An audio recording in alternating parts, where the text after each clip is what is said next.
보겠습니다. 야고보서 1장 2절부터 4절까지 말씀.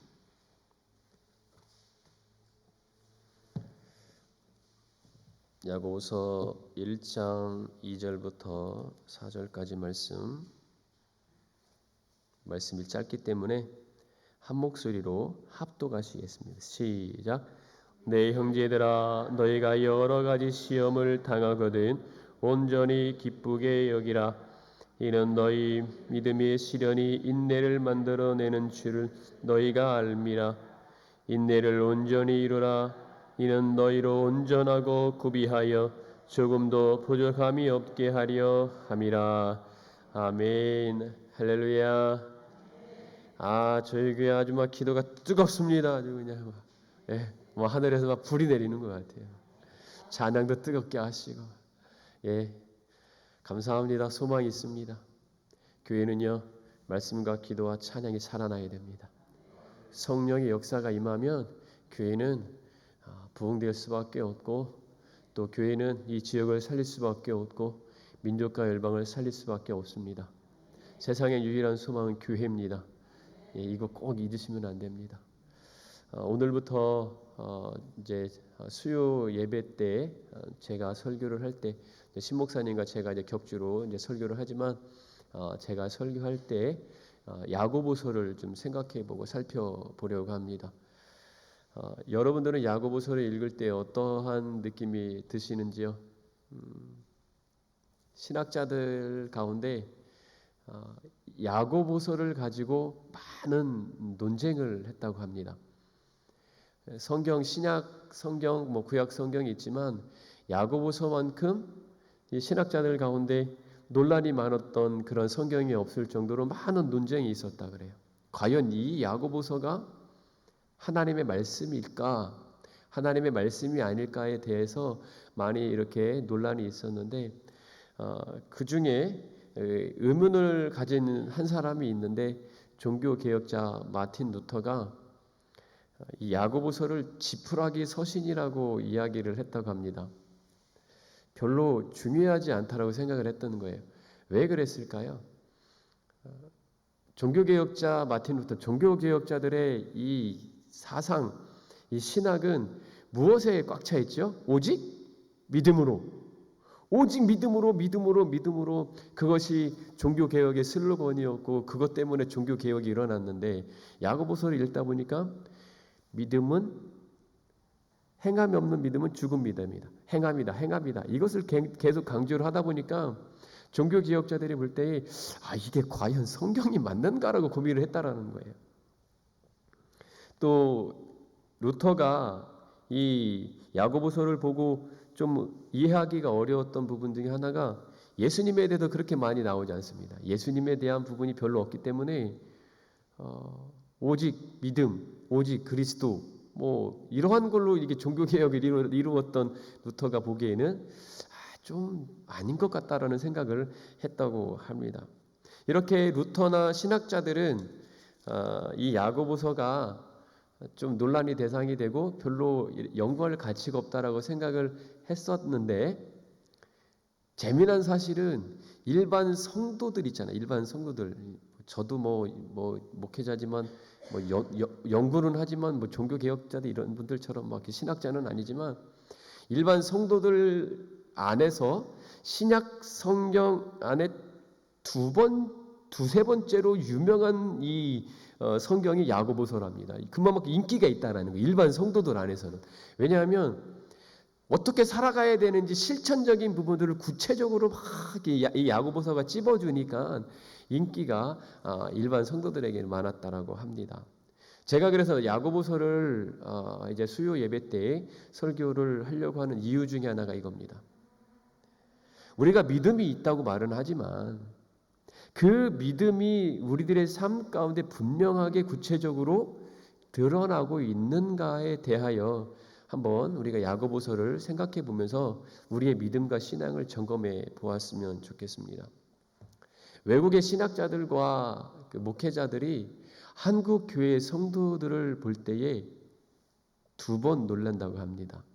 첫 번째 외국 그 신학자들과 목회자들이 한국 성도들을 보면서 놀라는 첫 번째 이유가 뭐냐면 새벽 예배부터 시작해서 뭐 특세가 뭐 한다 그러면 뭐 줄 서서 본당 들어오려고 막 줄 서 있고 교회에서 자고 막 철야 예배 뭐 통성기도 뭐 주여 삼창은 뭐 수출까지 됐다고 하잖아요. 그래서 외국 목사님들이 이렇게 모여 있는데 그 어떤 기도회를 인도하시는 목사님이 지금 우리가 기도할 때 코리안 스타일로 기도하자 그래서 주여 삼창을 할 정도로 이 외국의 이 주여 삼창이 수출까지 됐다고 합니다. 이런 것을 볼 때에 놀란다라는 거죠. 이야, 어쩌면 저렇게 신앙생활을 열심히 할 수 있을까? 정말 뭐 뜨겁게 열심히 하는 그 모습을 보면서 놀란다고 합니다. 그런데 두 번째 외국의 그 신학자들과 목사님들이 더 놀라는 건 뭐냐면 아니 저렇게 신앙생활을 열심히 하는데 왜 한국 사회는 변하지 않을까라는 거죠. 왜 저렇게 뜨겁게 기도하고 막 열심히 신앙생활하는데 한국 사회는 변하지 않을까? 왜 부정부패가 더 늘어나고 외적인 변화가 일어나야 됨에도 불구하고 변화가 일어나지 않는 이러한 모습을 통해서 놀란다고 합니다. 학교에 가면 학생들이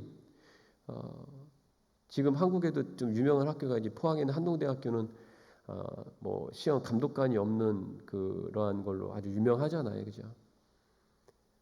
이게 일반 학교에서도 뭐 크리스찬들이라면 그곳에도 녹아져서 이게 일어나야 되는데 학교에 가면 부정이 행위를 하고 직장에서는 누가 예수님을 믿는 사람인지 아닌지 모를 정도로 그냥 섞여서 살아가게 되고 교회 안에서는 당파 싸움이 일어나고 이런 모습을 볼 때에 외국에 있는 그러한 신학자들과 목회자들이 한국 교회를 볼 때에 과연 한국 교회 안에 진정한 그리스도인들이 얼마나 될 것인가에 대한 질문을 할 수밖에 없다라는 거죠. 하나님과의 관계는 굉장히 뜨거운 거예요. 막 열심히 하나님과 관계는 교회 안에 와서 막 기도하고 찬양하고 말씀 듣고 하나님과 관계에 있어서는 막 아멘 할렐루야 하고 하지만 예배가 딱 끝나고 교회 나갈 때 싸우는 분들 계십니다. 이게 심각한 거예요. 예배 끝나고 인사할 때 싸웁니다. 너 아까 나한테 왜 그랬어? 그러고 멱살 잡고 싸우는 분 제가 봤습니다. 예배 끝나고 나가서 주차장에서 싸우는 분들도 있죠. 시장에서 혹시 물건값 때문에 싸우신 분들 계십니까? 깎아달라고. 예수님 믿는 사람들 그렇게 하면 안 됩니다. 그냥 복음을 전하는 마음으로 시장에 가면 깎지 마십시오. 더 드리면 드렸지. 그러니까 장사하시는 분들이 예수님 믿지 않는 사람들이 뭐라고 얘기하죠? 예수 믿는 사람이 더 한다고 막 지독하다고. 삶에 있어서 교회 안에서뿐만 아니라 이 교회 안에서 신앙이 삶의 현장 가운데서도 이게 드러나야 되는데 그렇지 못한 것이 많다라는 거죠. 그리고 야고보서는 예수님을 믿는 사람들에게 쓴 편지입니다. 예수님을 믿는 사람들에게 쓴 편지로 예수님을 믿는다면 그 믿음이 삶의 현장에서 분명하게 증거로 드러나야 되고 당신이 예수님을 믿는다면 그리스도의 향기가 삶의 현장에서 드러나야 된다는 것을 가르쳐주고 있는 것이 야고보서입니다. 그래서 어느 학자가 이렇게 이야기합니다. 당신이 나는 예수 그리스도께 왔습니다. 그분은 내 주님이고 구세주이십니다라고 주장한다면 야고보는 이렇게 이야기한다라는 거예요. 그렇다면 당신의 삶으로 그 진리를 증거하십시오. 당신의 선행으로 당신의 믿음이 옳다는 걸 다른 이에게 증명해 보이십시오라고 이렇게 이야기한다라는 거죠. 야고보가 지금 이 우리의 삶의 현장에서 왔을 때 나는 예수님 믿는 사람입니다. 나는 구원받은 자입니다라고 이렇게 당당하게 외친다면 야고보 사도가 와서 물어본다라는 거죠. 그것을 삶의 현장에서 분명하게 증명해 보이라고 이야기한다라는 겁니다. 이러한 흐름 속에서 야고보서를 좀 생각해 보았으면 좋겠습니다. 야고보서 안에는 여러 가지 이야기들이 많이 있는 것 같지만 크게 세 가지 주제로 나눌 수 있습니다. 시험과 지혜, 부와 가난. 요 세 가지 주제가 답니다. 거의 다예요. 그래서 시험, 지혜, 부와 가난이 이렇게 쫙 펼쳐진 것이 야고보서라고 보시면 됩니다. 그래서 오늘부터 시험에 대하여 생각해 보려고 합니다. 시험 두 가지 의미가 있습니다. 첫 번째는 우리의 믿음을 시험하는 테스트 개념이 있고, 또 죄에 대한 시험, 유혹의 의미로 시험이 해석이 됩니다. 오늘 말씀은 첫 번째 의미입니다. 우리의 믿음을 시험하는, 테스트하는 그러한 시험이라는 단어가 등장을 합니다. 오늘 본문에서 말하는 시험은 우리의 믿음이 진정성이 있는가, 그것을 시험하는 시련을 이야기합니다. 제가 이렇게 성도님들하고 이렇게 교제를 하거나 설교 말씀을 전할 때에 특히 설교 말씀 가운데 성도님들이 별로 안 좋아하는 것은 고난 시련이라는 주제고요. 좋아하는 것은 축복이라는 주제인 것 같아요. 오늘은 제가 야고보서 1장 1절부터 쭉 가고 있는 그렇게 강해를 할 것이 아니라 야고보서 안에 있는 시험이라는 단어 그 주제를 탈탈탈탈 털어서 시험이라는 것을 한 번 묶어서 제가 설교를 하고요. 지혜라는 것을 또 설교를 하고 또 부와 가난이라는 것을 설교를 할 거예요. 오늘 2절 말씀을 보시면 내 형제들아 너희가 여러 가지 시험을 당하거든 이렇게 이야기합니다. 자, 사랑하는 성도님들, 우리가 인생을 살아가는 가운데 반드시 거쳐야 되는 것 한 가지 있습니다. 아무도 그것을 피해갈 수 없는 거 뭐죠? 죽음이죠. 죽음이라는 것은 이 땅에 태어난 사람이라면 100년을 살든 200년을 살든 뭐 몇백 년을 살든지 간에 아담 이후에는 다 죽습니다. 그리고 죽음과 버금가는 우리가 이 땅에서 살아가는 가운데 피해갈 수 없는 것 또 한 가지가 있다면 그것은 시련입니다. 지금까지 인생을 살아오시면서 시련 한 번 당해본 적 없는 분 계십니까? 고난 한 번도 없는 분 계십니까? 아마 없을 거예요. 지금도 고난 가운데서 하나님 앞에 눈물로 기도하신 분들 계실 겁니다. 죽음처럼 시련도 고난도 피해갈 수가 없습니다. 오늘 야고보 사도가 내 형제들아 너희가 시험이 있는데 그 시험이 어떠한 시험이라고요? 여러 가지 시험이라고 이야기합니다.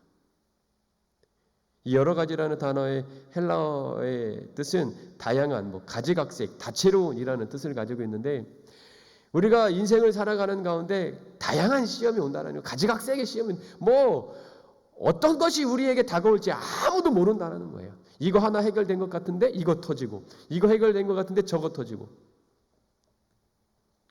마치 불청객이 찾아와서 예고 없이 들이닥치는 것처럼 혹시 지금까지 인생을 살아오시면서 시험과 환난과 고난을 받으실 때에 시험, 환난, 고난한테 예고장 받으신 분 계십니까? 나 내일 시험, 환난 갑니다. 내일 고난 갑니다. 오늘 몇 시에 고난 갑니다라고 이렇게 편지 받으신 분 계십니까? 없습니다. 느닷없이 오는 거예요. 아무 때나 오는 거예요. 당시 야고보 사도가 편지를 쓸 때에 흩어져 있는 수많은 그리스도인들에게는 온갖 고난과 핍박과 환난이 그들에게 막 쓰나미처럼 달려오고 있는 그런 상황 가운데 편지를 쓰고 있는 겁니다. 온갖 시험에 노출되어 있는 거예요. 인간의 머리로는 계산이 되지 않는 그러한 시험과 환난 속에서 초대교회 성도들이 있는 그런 상황이라고 생각하시면 됩니다. 너희가 여러 가지 시험을 당한다. 옛날 성경에는 만나다라는 단어를 이렇게 기록이 됐는데요. 뭐뭐에 빠져 에워싸이다, 갑자기 둘러싸이다라는 뜻을 가지고 있습니다. 우리가 삶을 살면서 느닷없이 시험이 우리를 둘러싼다는 거예요. 느닷없이 닥쳐오는 시험. 이 시험은 한 번 오는 것이 아니라 계속 끊임없이 오는 시험, 고난을 이야기하는 거예요. 그래서 야고보 사도가 외부에서 밀려오는 이 환난 가운데 둘러싸여져 있는 이 성도들에게 환난을 당하였을 때, 고난을 당하였을 때 그 고난을 어떻게 그 상황을 이길지 해답을 주는데 그 해답이 뭐냐면 뭐라고요? 2절 끝에 온전히 기쁘게 여기라고 이야기합니다. 환난을 당합니까? 여러 가지 시험을 당합니까? 여러 가지 고난을 당합니까? 뭐 하라고요? 온전히 기쁘게 여기라. 예, 제가 상상을 했었어요. 여러분들의 표정이 그럴 수 있을 거라고 제가 상상을 했었습니다. 불가능한 것 같다고 생각하시는 거죠. 아, 도대체 이 양반 도대체 무슨 생각을 하고 이렇게 편지를 쓰고 있는 거? 아니, 지금 힘들어 갖고 헐떡헐떡헐떡 대고 있는데 하나 해결됐더니 그래서 고난은 어깨동무하면서 온다고 하는 얘기 있잖아요. 하나 끝났더니 또 오고 또 지금 이거는 지금 머리가 아프고 정신없는 상황에서 뭐 하라고요? 지금 고난 왔을 때 기뻐하라고 합니다. 기뻐하라고. 가능할까요?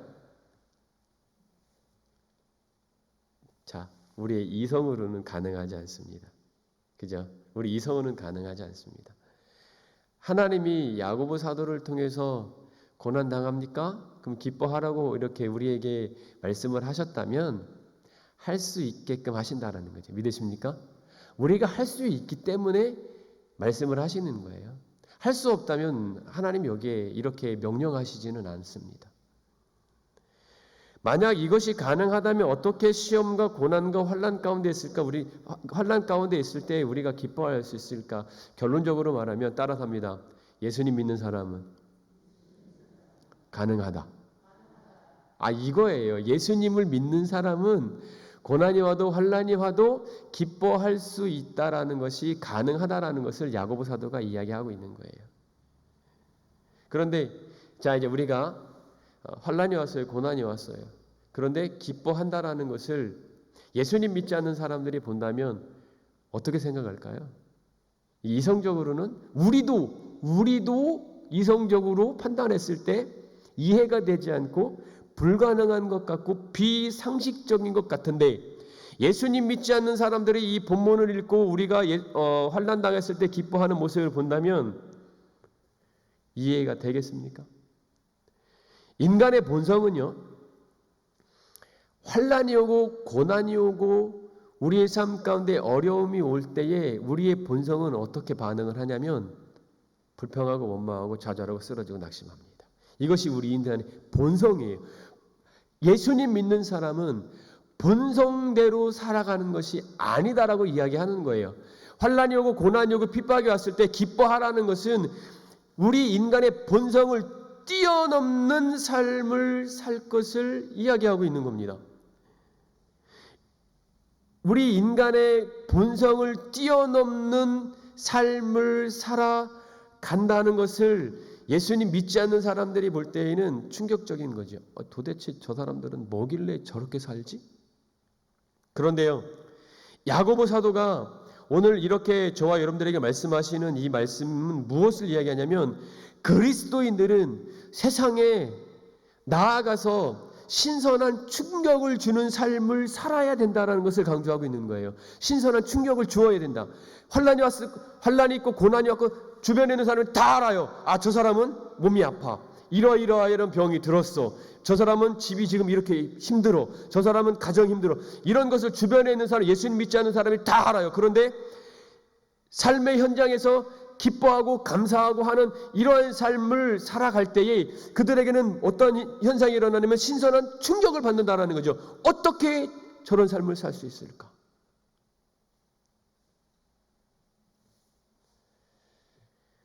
여러 가지 시험을 만날 때에 기쁨으로 여기라라는 단어를 이제 제가 몇 가지 단어를 여러분들에게 말씀을 드릴 겁니다. 여기다라는 단어가 중요한 단어입니다. 기쁘게 여기라. 온전히 기쁘게 여기다라는 이 단어의 모습을 우리가 언뜻 보기에는 감정을 나타내는 단어일 수도 이렇게 생각할지도 몰라요. 기쁨을 느끼다, 감정으로 이렇게 감정을 나타내는다라고 생각할지도 모르지만 이 느끼다라는 여기다라는 이 단어는 사고, 생각을 나타내는 단어입니다. 이렇게 생각하시면 됩니다. 너희가 여러 가지 시험을 당하거든 생각하라는 거예요. 이해가 가시죠?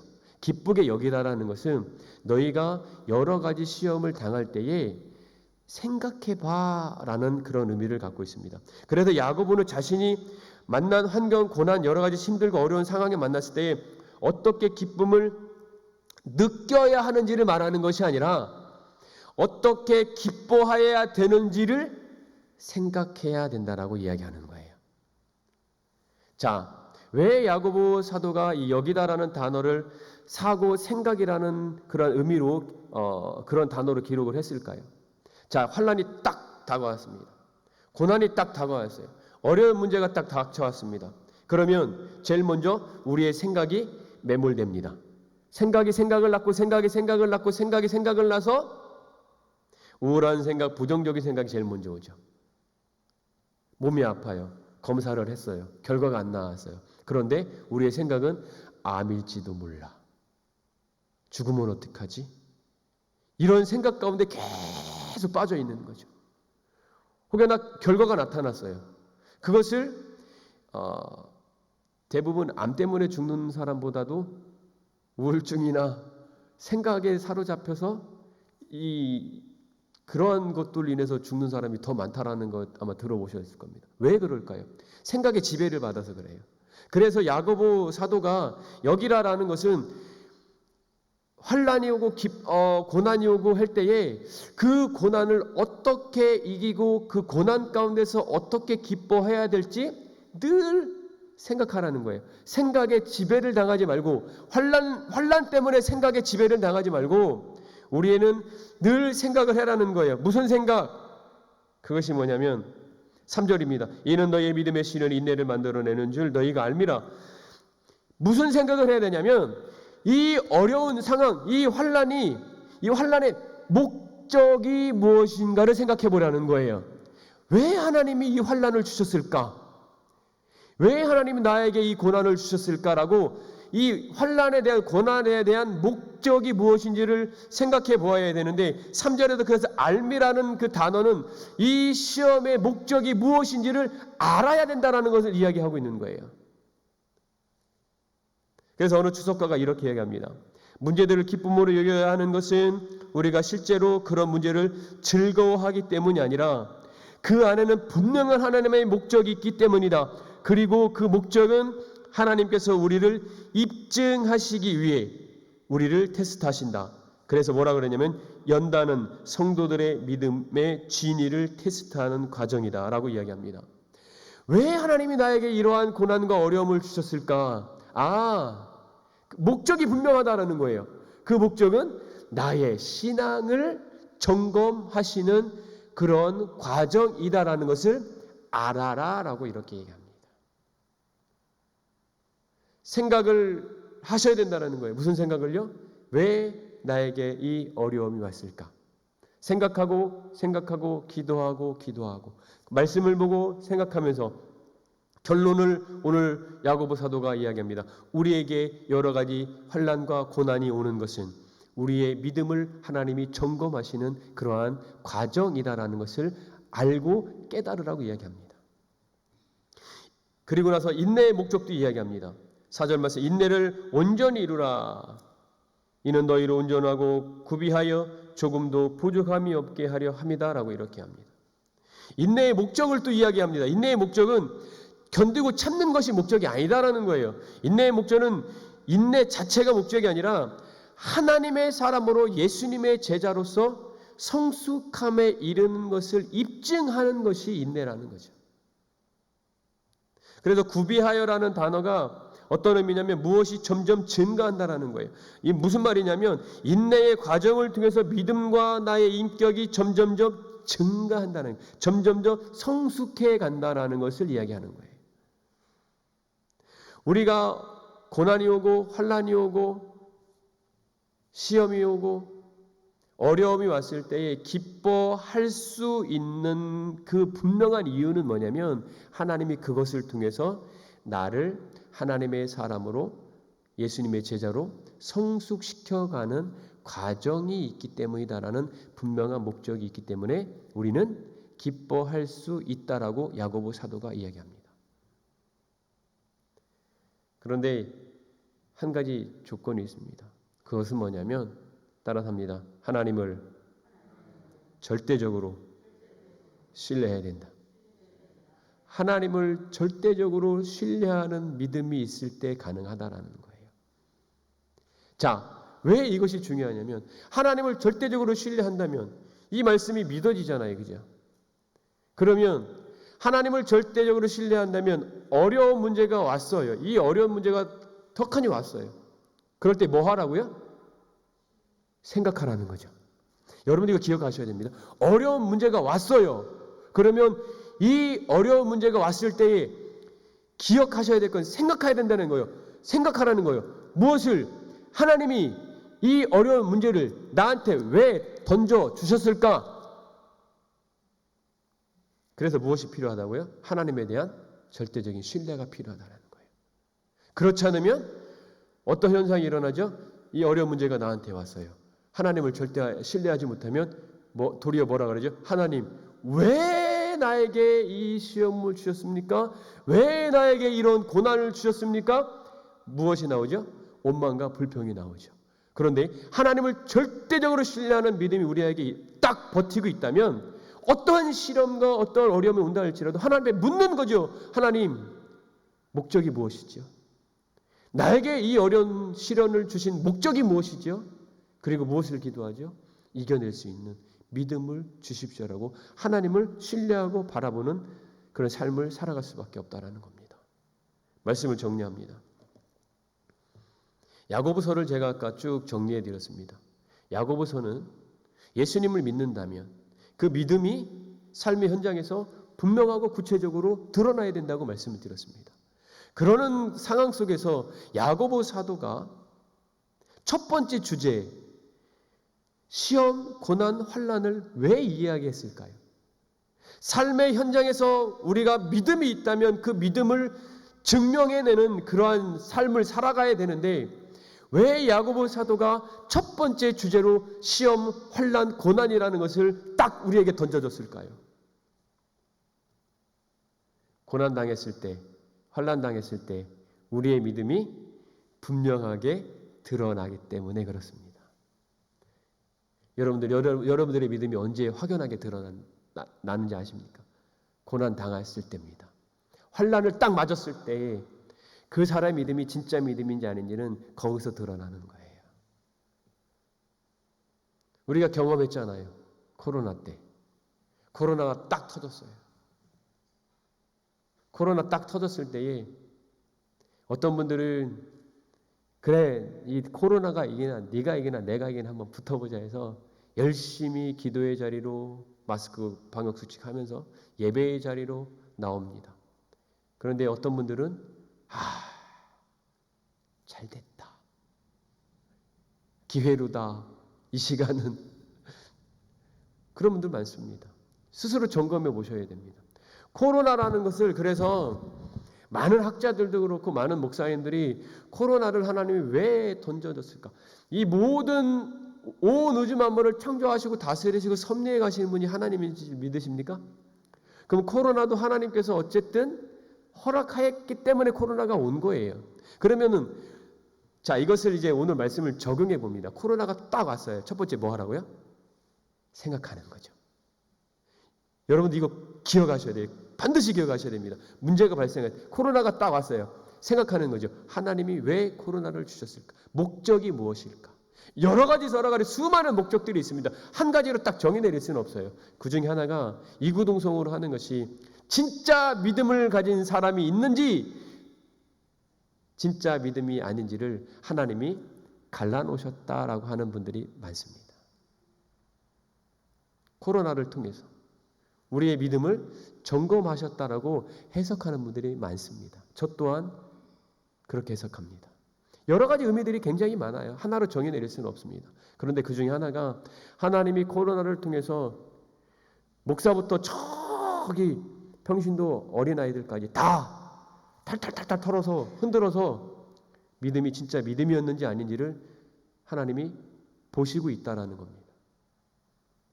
그래서 야고보 사도가 야고보서를 이렇게 써 내려가는 가운데 우리들의 삶 가운데 믿음으로 그 믿음을 삶으로 증명해내는 그러한 삶을 살아야 되는데 고난 한번 딱 맞았을 때에 우리들의 믿음이 증명된다는 것을 이야기하고 싶어서 첫 번째 주제로 환난이라는 것을 집어넣은 거예요.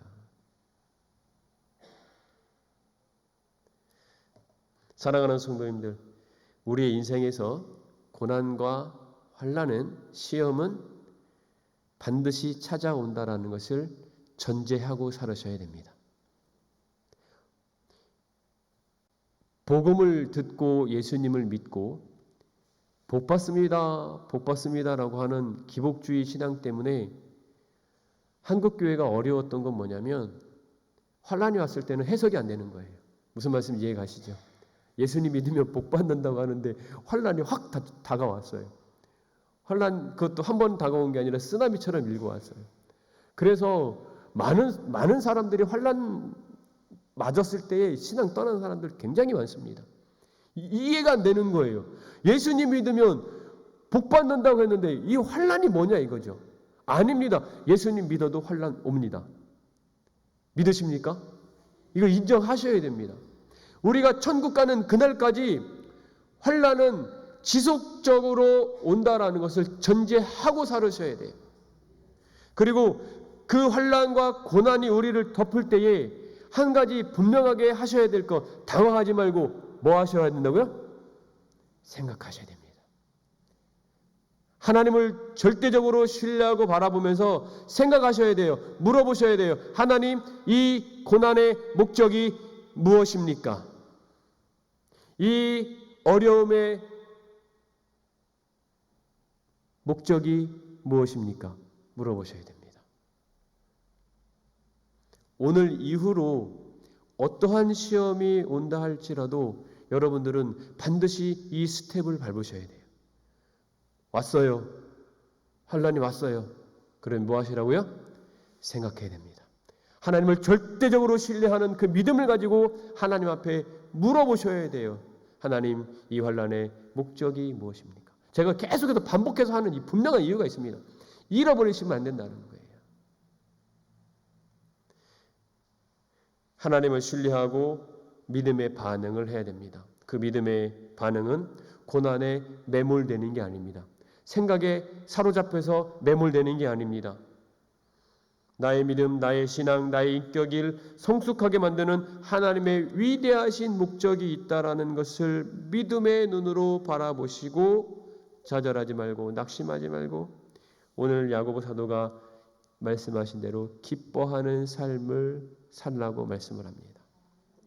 사랑하는 성도님들, 여러분들은 지금 어떠한 고난 가운데 계십니까?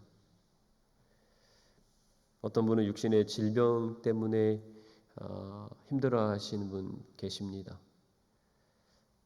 제가 전도사님을 통해서 환우 명단을 받고 또 급하게 기도를 해드려야 될 분들이 계셔서 병원에 찾아갈 수는 없으니까 전화를 통해서 기도해드리고 또 이런저런 또 전화신방을 하는 가운데 참 마음이 아팠습니다. 교회에 오고 싶으신데 교회에 못 오시는 거예요. 아프셔서. 물질적인 어려운 문제 때문에 힘들어하시는 분들도 계실 겁니다. 날짜가 다가오면 다가올수록 뭐 카드값이 됐든 뭐가 됐든지 간에 돈이 나가야 되는 이런 상황 속에서 압박이 오는 분들이 있을 수도 있습니다. 가정의 어려움 때문에 또 자녀들의 문제 때문에 여러 가지 환난 가운데 있는 분들이 계신다면 오늘 말씀을 꼭 기억하시기를 축복합니다. 어떠한 어려움이 온다 할지라도 생각하십시오. 그 어려운 그 고난 환난에는 분명한 하나님의 목적과 계획이 있다라는 사실을 꼭 기억을 하시고 믿음의 눈으로 이 고난의 터널을 이겨나가시는 성도님들이 되시기를 주님의 이름으로 축복합니다. 이 시간 함께 우리가 말씀을 생각하면서 기도했으면 좋겠습니다. 말씀을 생각하시면서